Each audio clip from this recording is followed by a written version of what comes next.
ყველაზე ცუდი ქართული სიმღერა რომელია შენი აზრით? ძველი ქართული სიმღერები რო არის, აი კინოებში რო არის ძველი ქართული სიმღერები, აი მე გამომწონს მე პირადად. რატო არ მოგწონს? ანუ არ შემესაბამება რავი, ახალი თაობა რომ მოდის, ცოტა არა ის არის რა. რომელი ფილმის ძველი ქართული სიმღერა არ მოგწონს? უდიპლომოსაციცო? აუ მე ძალიან მომწონს. მაგ სიმღერას ვუკრავდი კიდევაც პიანინოზე, მუსიკას ვუკრავდი. ძალიან მომწონს.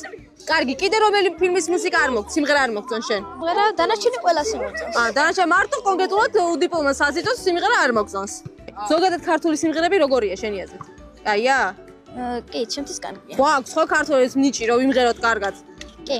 შენც ხო არ გაქვს ნიჭი? კი, მე სუმღერი. ქონია ბავშვს, აბა ერთი წამიმღერე რამე. ყვარომ ქალო გული მიძგავს გამომძახი დაღმიდანა მეუნება გიხაროდენ და გინახელ ერწმიდანა რომ გიყურებ ვიბადები თავიდანა გოგო შენი სიყვარული არა მოვაგულიდანა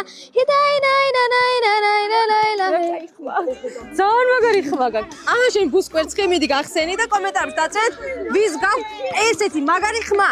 ყველაზე ცუდი ქართული სიმღერა რომელია შენი აზრით? ჩემი აზრით ყველა ქართული სიმღერა კარგია, რავი, რადგან ქართულია მაგით. კარგი მაშინ, ყველაზე ცუდი მუსიკა, რომელია ზოგადად მსოფლიოში, აი კრინჯი, რო არ მოусმენ. აი ყურებიდან სიცხე რო გადმოგივა, რო ჩართავენ და ყურებიდან სიცხე მოგდის. Sigma Boy.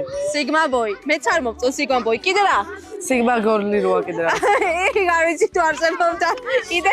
ლაბუბუზე როა რაღაცეები ეგეთი. კაი, შეგიძლია Sigma Boy წაიმღერო ცოტა? არ ვიცი. კარგი, ქართველი რომელი მომღერალი მოგწონს მაშინ?